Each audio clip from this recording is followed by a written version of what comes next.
Okay, it's time for another mod build for Baldur's Gate 3. This time we are doing the Blood Knight Blood Mage. So, this is a mod available on consoles, and as always, levels 1 to 12, combat tutorial, and a bunch of items for you to do. And we start with the Blood Mage. Now, the Blood Mage is really cool. It gets a bunch of spells special to the Blood Mage, such as Blood Bolt, Blood Siphon, as 2 cantrips. So, Blood Bolt, you hurl a ball of hissing, mesmeric acid blood at a target, dealing 1 to 10 acid damage and inflicting them with bleed.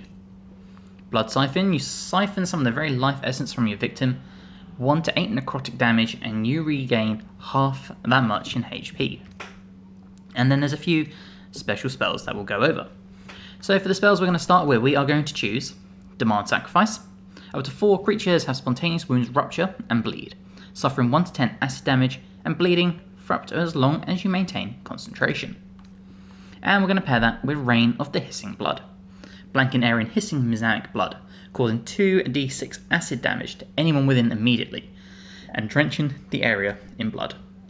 Now for your stats, if you are taking this at level 1, I would recommend doing something akin to this. So 16 strength, 14 dex, 16 con, 10 intelligence, 8 wisdom, 10 charisma. If you are starting this build and respecking, with the items we have, we're using 2 that boost your stats to 23, so you don't need to worry about these ones. So I would personally do Dex and say Charisma, bump these down to say 8 or so, and then stack the rest of your skills as high as you can. Just like that. Even pop that one in there. That's only if you're respecking though. Please bear that in mind. If you're not, 16, 14, 16, 10, 10, 8. For efficiencies, take whatever you feel like. And we move on to Blood Mage level 2, and this gives us Sated by Blood. Up to once per turn, when you defeat a creature, you regain hit points equal to your proficiency bonus. And we get one more spell, and for this one we're going to take Rend. Force the blood to gurgle and rupture from within an adjacent victim. They suffer immediate damage as well as blood loss damage on subsequent turns. And it's at level 3 we get to pick our specialization. We also gain the action of Blood Bulwark. Bolster someone's flesh with an infusion of fortifying magic, granting them temporary HP equal to 1d10 plus your Blood Mage level, and this is a bonus action. And of course we're doing the Blood Knight, so this gives us some really cool stuff. We get heavy armor, we get all sorts of fun things. So, we're going to take the last spell of Rebellious Flesh. You turn the flesh of the target creature against its own will, making their body uncooperative towards their own instructions. Ooh. They suffer disadvantage towards all attacks and ability checks, as well as strength, dexterity, and constitution saving throws, and they have their speed reduced for up to the next 3 rounds. As you can tell, this is a very OP mod. Now for fighting style, we're going to take Great Weapon Fighting, because we're using a 2-handed weapon. More proficiently, we're using the Sword of Chaos. Blood Mage level 4, and this is where we get even more spells and a feat. So for your spells, we're going to take Inflict Wounds. If you wanted to, you could also take Hex. Choice is really yours. Now, if you aren't respecking, ability score improvement, and you're going to bump up your strength to 18. Since we're not doing that, and we're just respecking in general, we're going to take Great Weapon Master. So when you land a critical hit or kill a target with a melee weapon attack, you can make another melee weapon attack as a bonus action that turn. Attacks with melee weapons you're proficient with and are wielding in both hands can deal an additional 10 damage at the cost of a -5 attack roll penalty. So essentially, take a -5 to your attack for a solid +10. Great way to buff up your damage. Okay, Blood Mage level 5, we gain extra attack, another power spike in this game. And for a spell, I would personally take Hellish Rebuke. Okay, Blood Mage level 6, we gain another new spell, and as you can tell we are kind of running out of options, so take Hex. This really is a class that is mainly built around its class features, and they're really, really good, so they're probably all you're going to use. Now we do have another one here, and that is Bullhide. Grant a creature 2 bonus to their AC as their skin thickens like leather and becomes covered in mesmeric boils. They stand to threaten a would-be attacker with 1d4 damage for the next 1 minute. An amazing skill to boost someone's AC. Put them on a sorcerer or a wizard who's maintaining concentration or something, like Hold Person, which you can see here, and it's incredibly OP. Okay, Blood Mage level 8 now. Again, if you are doing levels 1 to 8, and you're working your way through the game with this from the start, then we're going to get to that in a second. For your feat, just take lesser restoration. Also, for your spell, take lesser restoration. For your feat, at this point, you would take either the ASI improvement of strength to 20 or Great Weapon Master. Because we don't need to do that, we are going to take alert. So we get a +5 bonus to initiative. Okay, Blood Mage, level 9. As you can see, our health isn't amazing. We're only on 49 health because our constitution is so low. But you'll see how that will fix itself soon. Again, for a spell, at this point you can kind of take anything, which can take Aid. Blood Mage, level 10, Sanguine Sanctification. You and your allies have your maximum health increased by 2d6 plus 3, so that's anywhere between 5 to 15, and deal 1d4 acid damage with each weapon attack. Now this is concentration. Again, for a spell, take whatever you feel like. Blood Mage, level 11. Again, any spell. And that brings us to our final level, Blood Mage 12. And we have another new feat. Now at this point, regardless of where you are, I would recommend respeccing with Withers. So you can just boost your stats, what you see here, put the items on I'm going to show you, take Alert, take Great Weapon Master, and then for your final one, there's a few options you could do. Savage Attacker, Sentinel, Tough, Polearm Master if you don't want to use Sword of Chaos, you'd rather use the Polearm. Lots of different options. I personally will be taking Savage Attacker. Now, as you would have noticed when we're doing leveling up, we only had like 50 HP or something. Because of our items, as you can see, our hit points are actually 148 because we have 23 Constitution. With an armor class of 21, we have initiative of +8. And that's because we're using the Helldusk armor. Now this can be found late into Act 3 in the House of Healing or House of Hope. It's Raphael's quest essentially. But the Helldusk armor, so we're going to start with the helmet. Infernal Sight, you can see magical and ordinary darkness up to a range of 12 meters, can't be blinded.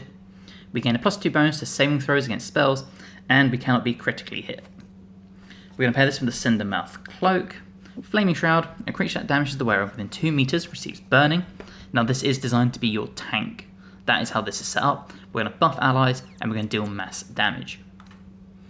Disintegrating Nightwalkers ensures we can't be enwebbed, entangled, or ensnared, can't slip on ice or grease, and we have Misty Step to get us into the thick things quicker. The Helldusk Armor, 21 AC. And now, when you succeed a saving throw, cast receives burning for 3 turns. Pairs very nicely with the Cindermouth Cloak. Have resistance to fire damage, cannot be burned, and we have Fly, will take 3 less damage from all sources, making us perfect at tanking.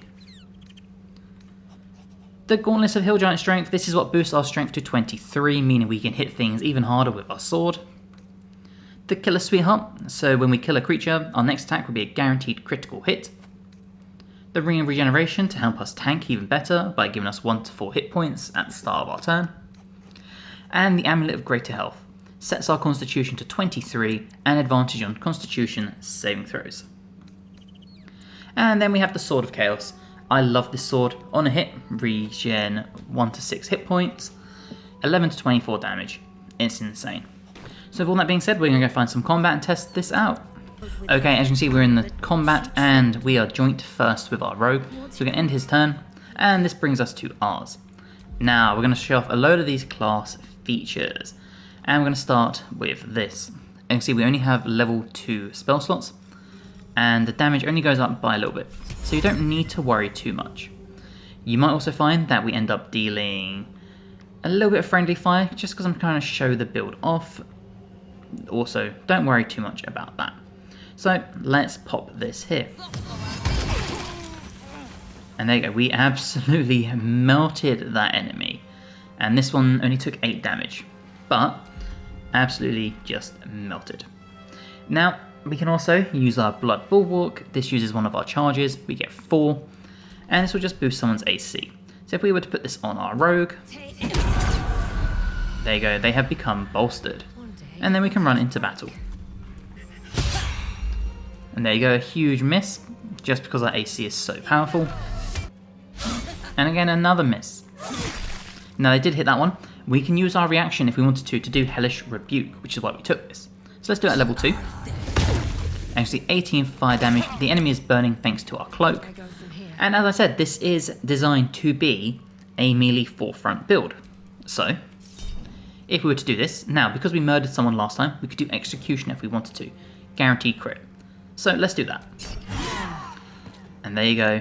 Instantly dead, and we gained hit points even though we don't need them. Now if we target the Barbarian, you can see we're doing about 32 points of damage a turn. Incredible stuff. And because we killed someone on this turn, we can use our Great Weapon Master bonus action to do another strike. Just like that. And again, keep popping our spells if we need to. Okay, as you can see we have taken a tiny bit of damage. So, while the Barbarian is occupied with everyone here, we are going to use our bonus action to Misty Step. We can also use it to fly if we wanted to. Why don't I see him? There it is. Misty Step. And we're going to come up here and start dealing with the archers. That should work.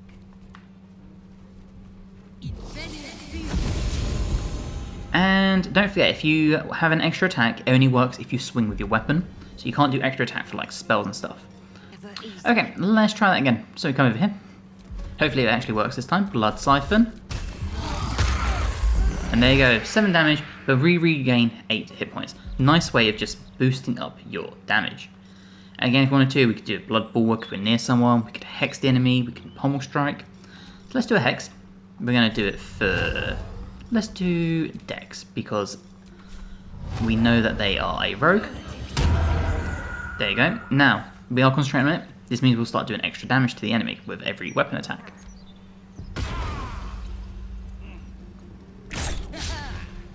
And again, another big miss. And there you go, a huge amount, and we healed up again. And because of our incredible strength, we can do fun things like this. And push the enemy off the beams. And then we get to come back with 30 damage. Okay, and again, very simply, we can start finishing the fight off. So, if we wanted to, we could do things like Rend, we can do Blood Bolts. Let's show this off. There you go, 14 damage and a huge amount of bleed. And that still frees us up with our bonus action. If we wanted to, we could come in here, we could Pommel Strike, or we can use things to our advantage, like the environment, to murder enemies like that. Okay, and at this point we have other abilities we can do, so let's do a Rend. And we'll hit them with this. And there you go, 8 damage, and we got the blood price. Ready. And there you see they took another 2 damage. And because they're trying to run away from us, we managed to hit them with our sword. It's just an amazing, tanky, fun Blood Mage warrior build to play as. And because we are so tanky and stuff, we have many fun things. So let's do this one. So this is the one that boosts our health and extra weapon damage. It is concentration. So there you go, we lost Hex, but now we have this. So as you can see, if we go into our stats, we have a bunch of things going for us. Now we have 159. Actually, they're now taking acid damage and the bleed damage. And we do a massive 16 damage with our Hellish Rebuke. Survival is all that matters. And then it's just very simply a case of finishing the fight. So if we wanted to, we could do another Blood Bolt as a cantrip. 80% chance to hit. Let's do it. And there you go. 15 damage with that. So essentially we only used our Blood Mage for this whole combat. And you can see just how powerful it can be. It's an amazingly tanky, DPS, fun build to do. So if you've enjoyed, please drop the episode a like, helps amazingly. Let me know in the comments how you would do this build differently if you were a Blood Knight. If you're new and not subscribed, you'd like to, that'll just be amazing. And hopefully, I'll see you in the next one. Bye guys.